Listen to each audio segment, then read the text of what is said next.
That's a them. That's a them. That's a them problem. That's a them problem. That's a them problem. That's a them problem. That's a them problem. That's a them problem. That's a them problem. Crazy. This happens every single time the mic comes on.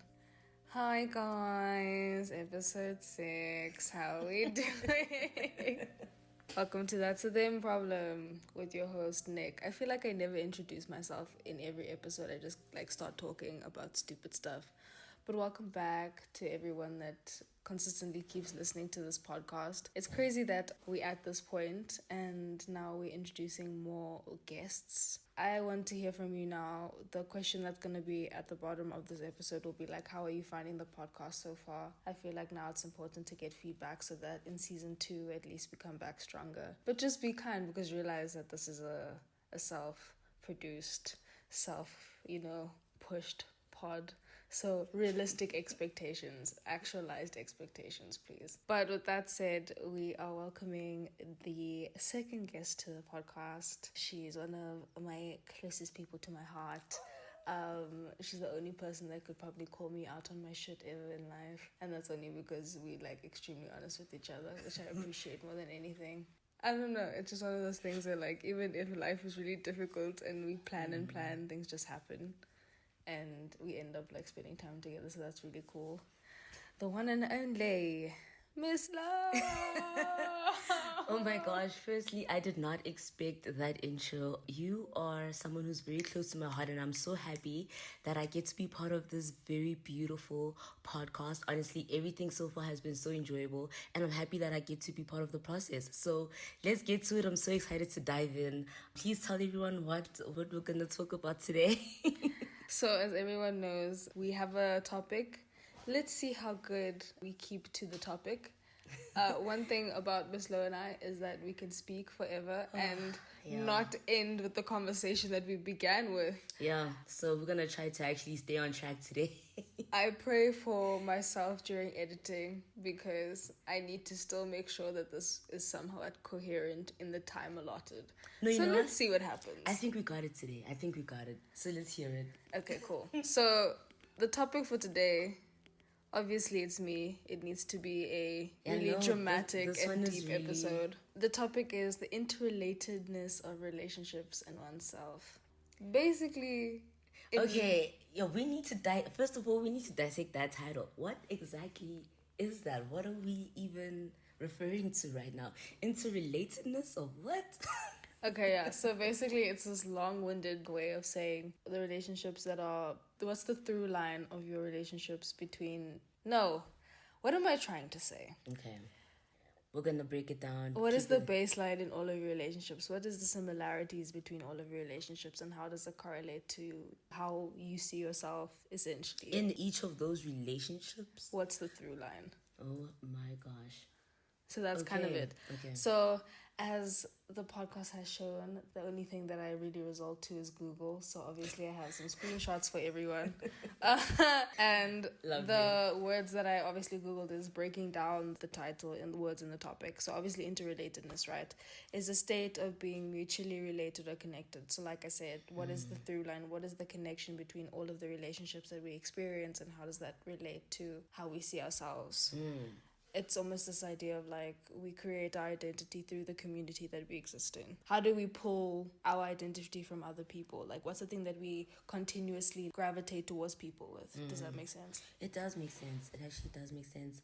But I think it's still so mind-boggling. And so I actually want us to be able to break down every single part of that so that we actually understand the pull that we actually do take and give in each of those relationships. Because everything is so different, but everything is so connected. And now the title is starting to make sense. It's starting to make sense a little bit. Okay. The first question I have for you is, what would be the difference between, for you in your experience, what is the difference between a relationship that is nurturing to you and is, how can I say this? Yeah, okay, because I'm Okay, yeah. Like, what would you equate to a valuable relationship? That's a better way to say it.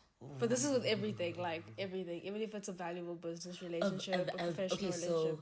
Like, what are the baselines for something that is a relationship that is of value to you? I think, honestly, one of the things for me is we're both very genuine. It's like, I don't even know how to say the word. I don't want to break my tongue, but genuinity, is that a word? Does that exist? Authenticity, no. First of all, let's just be genuine in what we're trying to do.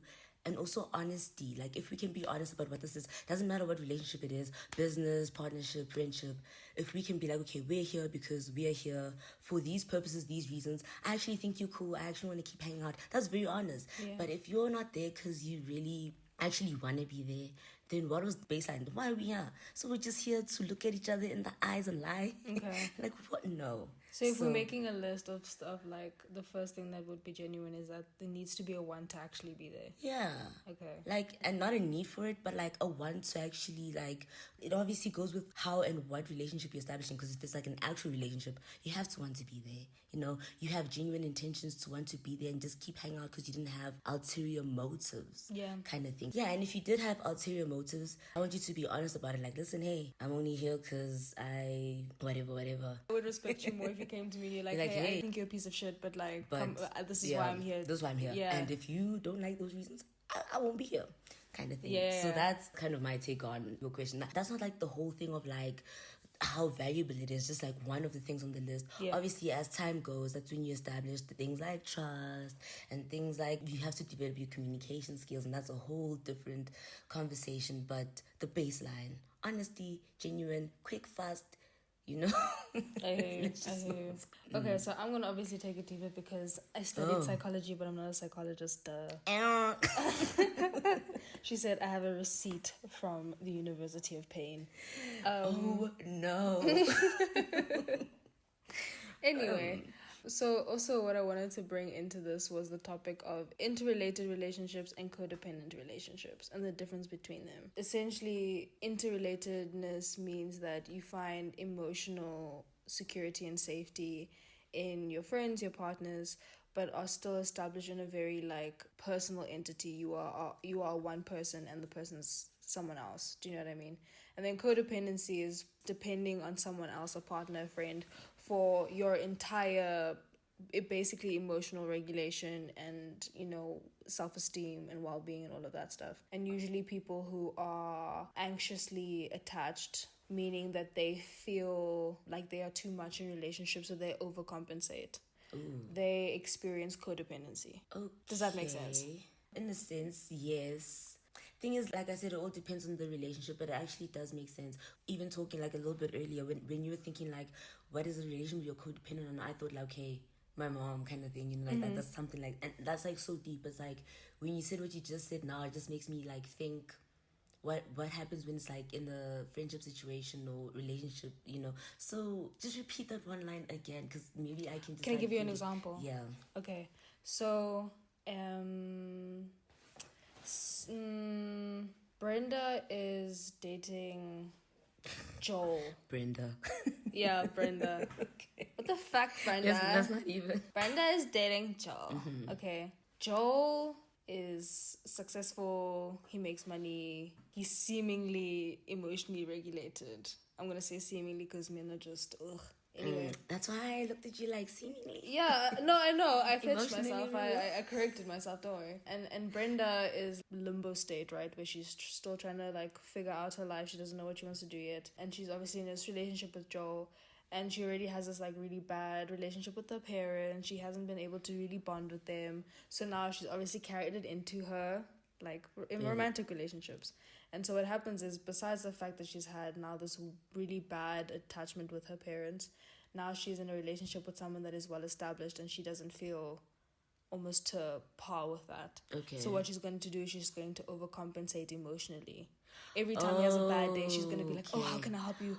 You know what I mean? Almost like smother to overcompensate for the fact that like, if I don't do this, you might not want to ever stay and you're around. saying that's an example of being codependent. And so the the codependent one of this is actually both of them, but mostly like Brenda, right? It's Brenda. Okay. Okay. Because also while having to like overcompensate to like match up to Joel, for example, right? She's also getting a sense of self-esteem. She's able to like for herself like make a bar that's like, okay, this is me being worthy of X, Y, and Z. Yes, her definition of being worthy of. So then essentially like Joel is a... Okay, but then...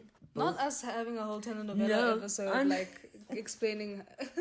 On both their sides, I just feel like Joe be whatever, however, like so successful, but you find his background's also a little on the edge. I just don't have like the scenario to give, but just think of any scenario that also makes him attracted. Can I give you another scenario? Now we're talking about telenovela, right? This is our telenovela. Set the scene. It's a rainy night in Amsterdam, in an apartment, right? And we in the apartment with Joel and Brenda. We left the country. Okay, we left the country completely. This is a telenovela, come on. I know. Okay, cool. So now it's a rainy day. Joel just came home from an exhausting day at work, making six figures, and he's upset and he's had a really, really bad day, and he's like questioning, like now his like things are getting to him, like his bad experiences are getting to him, right? Yeah, it was just a bad day. And now he's like, it's a bad day, whatever.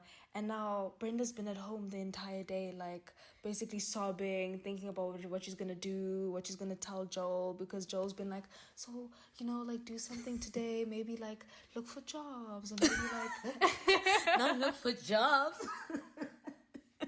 Or maybe like go see your parents, like, you know what I mean, like do something, don't like get out the house. Just do something. Yeah, just get out the house, right? Oh. But then she hasn't left the house yet. She didn't leave the house today. So because she didn't leave the house and because she's already sad, she's already like been crying, she's had a bad day too, do you know what I mean? Yes. And so now Joel comes into the house in a bad mood, in a bad state. Oh, and she's already feeling bad. And she's already in a bad state. So what happens is when Joel when Joel gets so into invested. Yeah, I know, right? When Joel, what happened? Okay. What did Joel do? Okay. So when Joel goes through something really rough, like he completely shuts down. Like he doesn't want to communicate, he doesn't want to spend time, and he learned that from how he interacted with his parents. So he's now an avoidant attached person. Oh wow. Okay. So you see why I'm saying that was so perfect. Now I just thank you for bringing me back to my point. I already forgot. But now the point is Joel now also in his own way needs Brenda to also have someone that actually wants to consistently check up on you, to actually want you to get you to open up to you, like basically create a safe space for you to be able to talk. Mm-hmm. You know, so essentially it's but now, okay, that telenovela conflict, because we haven't gotten to that part now. No, we haven't gotten to the conflict. Okay, so what we know from the storyboard is. Break it down. Okay, recap.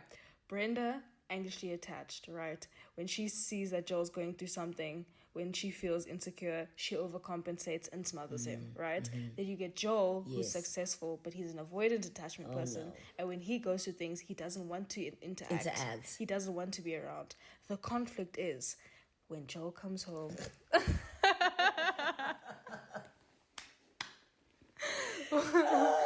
When Joel comes home in a bad mood and Brenda's already fucked up about her own, like, day, okay? What had done happened was she saw Joel was in a bad mood, right? And he saw that she saw that he's in a bad mood. Oh, you just got sewn. Okay. And so what done happened was he already started getting defensive because he knows that she's going to smother him, and that's not what he needs. He can't handle that. Okay. Because remember, he's used to being left alone when he's struggling. Now, and this is where... And she's used to taking care of people, overly so, at the expense of her day. Okay. To take care of people. But does that make sense? No, it makes So now both sense. of their coping mechanisms are being clashed with. Okay, so for me... So they can't help each other. That's the wait. Dun, dun, dun. Not because they can't help each other. My perspective on that is every relationship is new and it's always... You have to figure it out. And you need to understand that you can be in the same relationship in like at every year is it's a different relationship than the one you started with, but you're just building.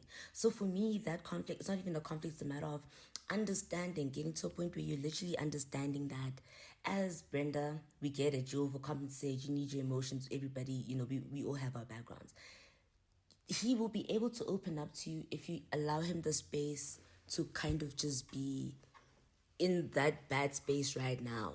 If you can see he's gonna snap, he's not gonna talk to you, it's not gonna go the way you want, you guys are gonna just stop by fighting. No, allow him to have that space, let him process. It's not easy because we do love to overcompensate, and not all of us, but some of us that actually want to know how you're feeling. It's not an easy thing, but the point is give him the space. After 2 to 3 days, have a conversation about it. And if Joel is still out here all defensive and all everything, then now it's a problem on his side because you've taken the step to at least give him the space to process what he needed to. And now let's talk about it because I need to know what the fuck is going on. That's great, because then Joel will appreciate the space to figure his shit out, and he'll probably be able to articulate how he's feeling better because you haven't smothered him from the get-go when he's also trying to process. And probably having him processing and then also you smothering is probably overwhelming enough, so that's probably why he's acting out anyway. Yeah, because I'll say I've definitely learned from personal experiences now that it's you know what, you don't always have to be head on. Oh my gosh, what's going on, just actually relax, let everybody, because imagine when you're also going through the worst time, and yes, there are times where you open up immediately, and there are times where you just want to retract for even a couple of months, and you're as whoever you are in my life, that particular relationship, I just needed you to understand that I was going through it, and thank you for allowing me to be so distant, recuperate, come back, and actually tell you my experience, even if you weren't part of the whole thing. And it's very hard because everybody wants to know everything, wants to be a part of it at all times, because you think that's what other people need, but it's that person just figured out that that's how they process. They didn't even know that that's how they go through life. So it's crazy. The point is, I think we failed, by the way. Go to therapy. Oh, wow. No, I'm kidding. I'm not in, guys, no. Whatever your version of therapy is, if it's riding bikes, if it's writing songs, just being, then do that. I think it's just learning how to be more self-aware of You have to. Yeah, of how you behave and where it comes from. And also don't be so hard on yourself when you realize you didn't behave the way you wanted to or should have. It's okay to be embarrassing. Yeah.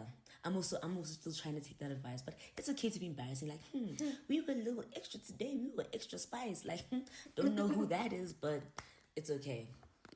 Alrighty, so now I have more screenshots for us. Come on. Because we did some research and they were just screenshots.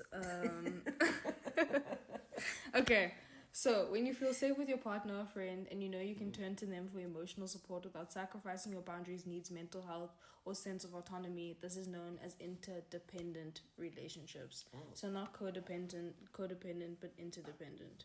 Okay, simply put, if interdependence is the total self-sufficiency, then codependency means entirely relying on your partner for your sense of self, for your sense of security, for your sense of boundaries even, because obviously you don't care if they cross your boundaries, you just want to be in their space type of thing. And interdependency is more of a middle ground between codependent and self-sufficient, essentially.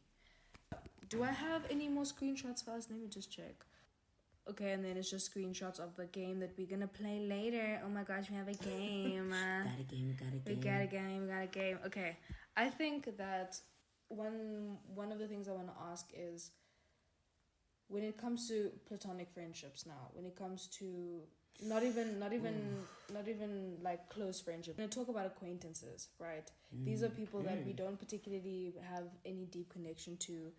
But what establishes a close acquaintance from a literal stranger? Because I think that now we use acquaintance. We don't even use the word acquaintance. We just say everyone's our friend. So you said the difference from an acquaintance to to a stranger, right? Okay, I think strangers kind of in itself, I don't really know you, but maybe you're not that stranger. Maybe I've seen you for the first time in passing, you're really kind of a stranger. I don't really know you. However, like an acquaintance, I actually appreciate all the acquaintances that I have, because it's like maybe we work at the same place, or we just are in the same class. We see each other enough times where it's like when we bump into each other, we can actually have a conversation and it's not dreadful, and I actually enjoy having these talks, and every time we do, we're laughing but we're not friends. We know we're not hanging out, but I'm gonna see you probably again next class, next whatever. That's an acquaintance to me. It's just... No, I asked this question because we're in an industry where we don't really meet people in person at all. Oh yeah. We don't meet people in person at all. And we establish these like quote unquote friendships or acquaintanceships over the phone, and then when we meet them eventually in person, then essentially we act like we've known each other forever, because we just oh big, yes, like, oh yeah. how oh are yeah, you? I saw you at the last event. Oh my yeah, gosh. and it's like we literally never met before. The only thing we Oh, have in common yes. is these like messages over Yeah. the phone. Yeah, so that's why I was asking, like, what then, like, again, what establishes an acquaintance from a stranger? Because essentially they're still strangers. Oh, they still... okay. Oh. Do you know what I'm saying? You made my mind hit like a brain freeze for free. And I was like, okay, that's actually... Okay. It's very nuanced think, because it's I in our think that experience. now... Okay, it's actually like more of an adapted situation where it's like, in this day and age, yes, everything is online. So it's like I've come into contact with you enough times, or have like engaged with your material enough times, so now that when I see you, it is not awkward. I've never met you, but hey, I kind of feel like I know you. Yeah. But you know what? It's okay. I don't think there's an in-between. Then technically that person was a stranger. That person was a stranger. Our parents said don't talk to strangers. So we're just out here going around talking to strangers is the point. But I mean, everyone we've ever known was a stranger. But you know what I at some point. think? No, I got it. I got us. When you guys are having those convos on, like online, whatever, you're talking to a stranger, the minute you guys met, don't know why, don't know how, but it was that small transition to acquaintance. Yep. Nailed it. Okay, I'll take it. I'll go with it. That's cool. That's fine. That's solid. It just sounds like the only logical one at this point. I think one thing that I do want to talk about is how our relationship developed. Oh my gosh, yes. And I think it's just something that happened. It's just something that gradually grew. Oh my gosh. I actually remember the exact day I met you, saw you, interacted and everything. So you had those like yellow braid situation at the time. And then we were to preface this, we both worked at a community radio station. Yes, we started like same day, whatever. So now we were in, I think it was the first GM ever, for the first time. General meeting. First general meeting, like whatever. So I'm sitting with this other girl, and you literally were from like the other side. You literally looked at both of us. You came over, and I don't even know if you remember this, but I'll never forget. You came over, and you were like, you guys look so, like, you're like, hi guys, you guys look so beautiful. I'm like, oh my gosh, thank you. Yeah, and then you went back. You went all the way back. In my mind, I'm like, nah, I don't think you're in the music department. And guess what? You were exactly in the music department. I remember that. And yeah. Anyway, that's where it started. So, yes, we were both volunteers in like the music department of a community radio station. And yeah, we weren't like close at first. We were just literally like in passing. I think I was just trying to keep it like really light. I really wasn't trying to like be in too deep with anyone, you know. So I was just like good with the passing. Hey, see each other here and there. We have things in common. I mean, music was like the biggest thing in common. We could never get bored. You just listen to a song, talk about it, and already that's conversation. Yeah. So that from like, you see, after, like, other than that, it was definitely passing, just here and there, hi, bye. But like a meaningful happen, like, oh my gosh, hi, so excited to, you know, like to see you, type of thing. Yeah, and then it gradually grew. Then I started knowing your friends and started, sort of, you know, just one of those things like, oh, I'm in the group, I'm not in this group, and I'm like, okay, cool, I'm okay with that. And then over time it just like sort of happened. And then COVID happened, yeah. And then I became a manager. And I remember I was the only one in the department left out of like, I don't know how many people that we went in with. I think we were 7. Yeah. We were 7. So out of 7, I was the only one left after COVID, and I was now the manager working alone. And I remember, so cool. What do you mean it was so cool? No, like so cool. No, stressed obviously, but it's like so cool because it was like, what? Yeah. You're the only one left. Oh my gosh. And at that time, like, they weren't doing any recruitments because by the time that when they gave me the position of manager, it was during December time. So, like, there was no one actually to help me. And I remember going to my managers and being like, if I ask someone to come help me, will you just let them on? Just trust me. And they were like, yes. And then I literally, you're the only that person. is so cool. You're the only person that I hit up, and I'm like, because I remember we had a conversation about like if I had an opportunity to come back, I probably would. Oh yes, no, I remember. No, we did talk about that, and like before that even happened, we actually made the effort to like still see each other, to be like, hey, you know, you're good, like what's going on? And then that happened, and I was like, what? And then you like asked me to come back, and I was like, thank goodness. So basically, she was like my saving grace. I literally asked her to come help me, basically save a radio station by our damn selves. I had nothing better planned. I was like, I got nothing better to do. I just graduated. I have nothing going on. Yes, I don't want to sit home and do nothing. And so that was so interesting. And so now it's literally at a point where it's like you. Like one of those, okay, you're gonna have to hit us with those definitions one more time when I describe the situation, right? Yes. From like the specific type of relationship to now to like now I need a recap of those terms so that I can be able to phrase this the way I want to, because now it's okay. The way it is like we've essentially grown into a space where we allow each other to be ourselves 100%, and yeah, okay, yeah, we're allowed to be ourselves, but I also rely on you for like, my mental health, whatever, like, you know, like simple things that I'm like, that are needed, but at the same time, I can still have the space to grow. And yes, so it went from like stranger, oh my gosh, it built stranger, acquaintance, friend, to interdependent platonic relationship. That is so beautiful. Love. That is a full-on circle moment. Yeah, I agree. Oh wow. I agree. Also, the fact that I remembered how we met exactly, my memory. Shout out to her. I'm not gonna, no, but because I don't remember a lot of things, so that one, the fact that it was like embroidered in my brain, damn. I also think that because like we were the only people working like together at that time, like basically it was just me, you and me every single day, basically for like a couple of months. I think that's also what grew it, because we were literally in each other's face the whole time. Oh, that is so true, and like yeah. And also we lived in Centurion together, so literally traveling again, like literally so you all see the time. exactly. Oh, and I love this. It goes back to what we said in the beginning. Literally, being genuine, and you literally taking the time to literally grow that, and it was honest. Okay, we're here because of 1, 2, 3. Okay, trying to make this work relationship happen, and so now it just turned into a beautiful lifetime like relationship. Yep, which is like okay. We understand what this is. Isn't friendship beautiful? It's lovely. Okay, one thing I want to do, because I think we've spoken about this, but obviously in our own conversations, not with the mic on, not with the intention to like share this conversation with other people, but I feel like it was important.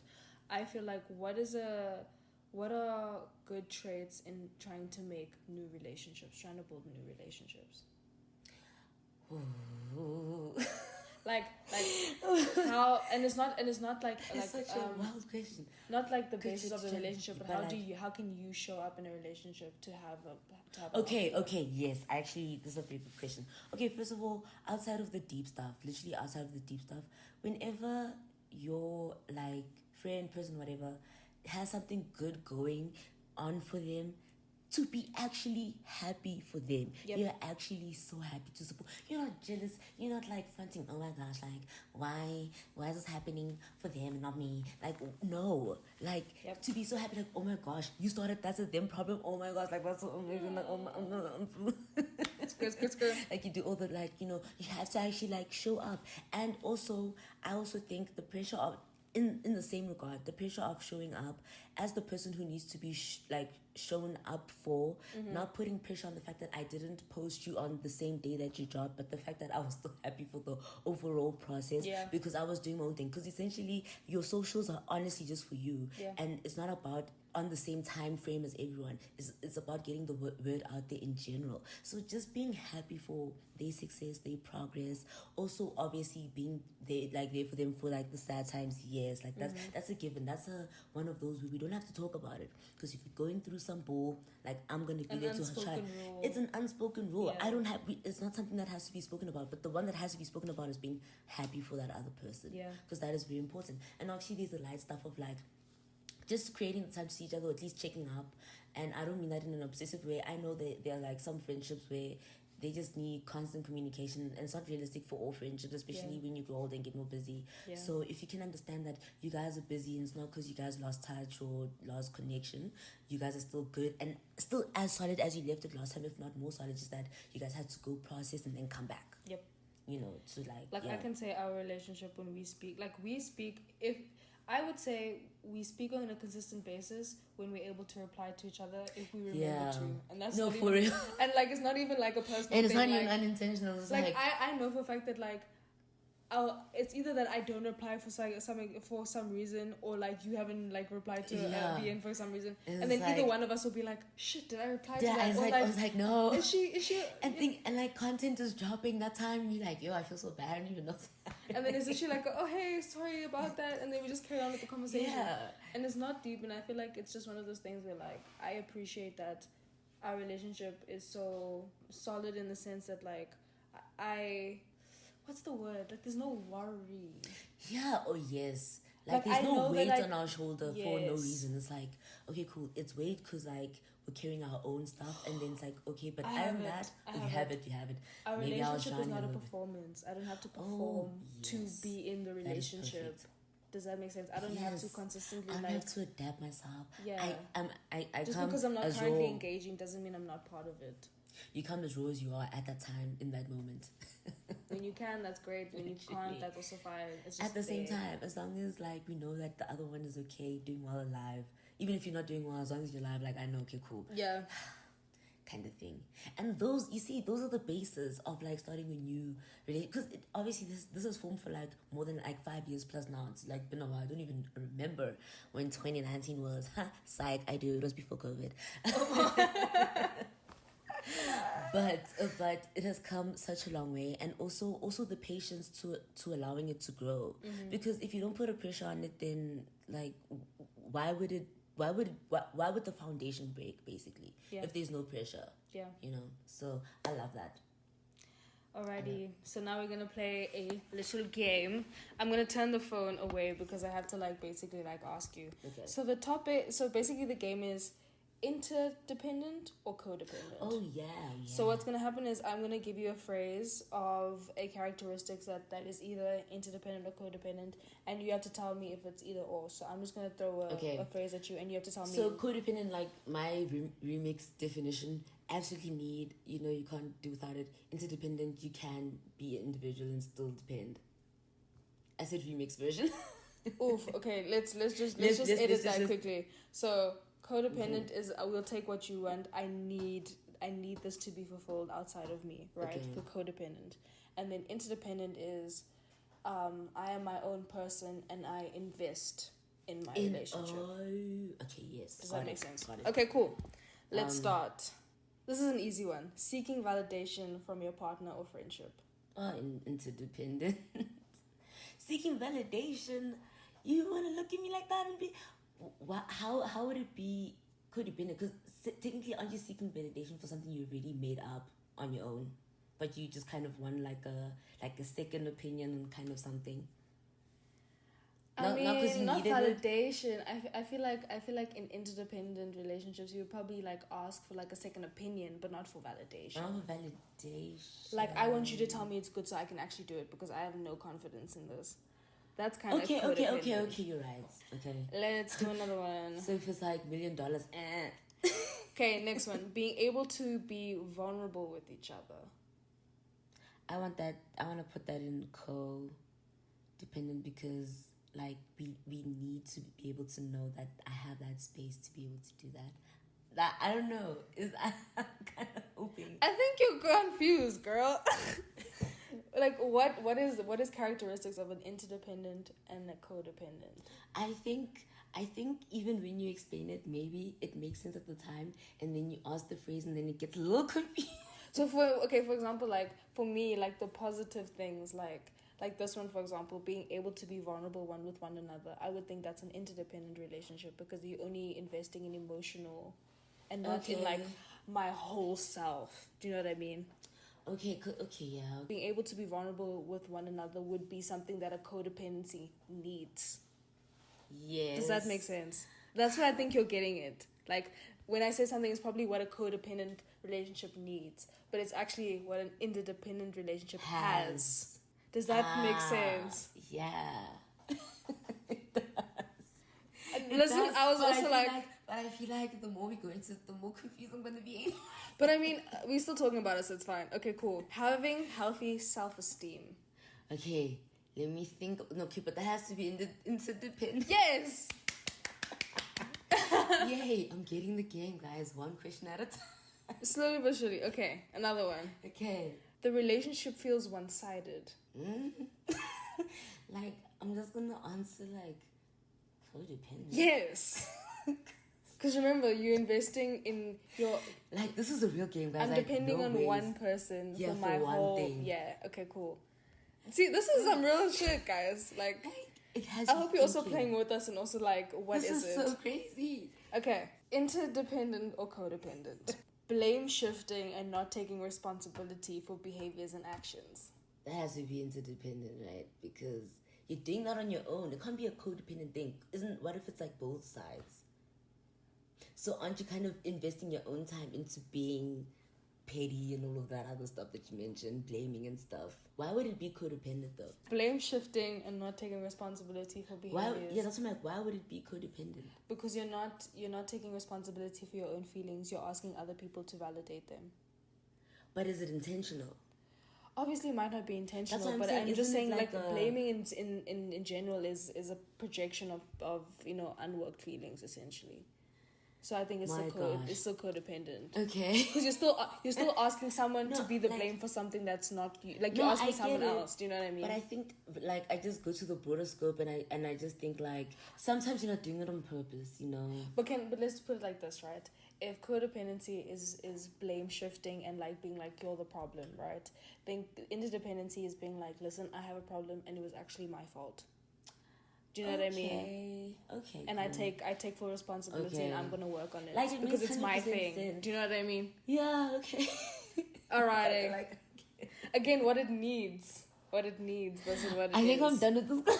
Okay, one This more. topic- Let's do two more. Let's do two more. We can do. Like, we can play the game. I'm just saying, this combo, it enlightens you. It just opens your mind to think a little bit deeper about relationships and like what they actually mean. Cause wow. Okay, so the last two I'm gonna hit you with is finding personal fulfillment outside of the relationship, interdependent or codependent. No, that's codependent, right? Wait, what? Finding what? Finding personal fulfillment outside of the relationship. Okay, that has to be what is it called? Interdependent. My brain is so scrambled. I don't even know what anything means anymore. Interdependent, yes. Okay. I'm a hope that was the right one. Okay, one more. Healthy communication skills such as active listening. Why are these simple things so hard to answer? One more time. Healthy communication skills such as active listening. Is it interdependency or codependency? I'm gonna say interdependency. Yes. I don't know at this point. Yes, interdependency. And there you go, guys. These games. I didn't know it would fuck you up so much. I'm so sorry. That wasn't the intention. I didn't know too. I'm thinking, well, yeah, I got this conversation. I put out good points today. And then that game came and I was like, huh? What are we talking about again? Okay. No, but also I'm learning with you. Like, obviously, I'm the person that's like saying the game at you. So like, I was like, I would have also been confused had I had to be asked this. But like, it's cool. Okay, so I just want to say, firstly, thank you for being on the podcast. Oh my gosh, thank you for having me. Even though, my brain hit a young scrambled eggs for a second. Eggs are still delicious and eat them, please.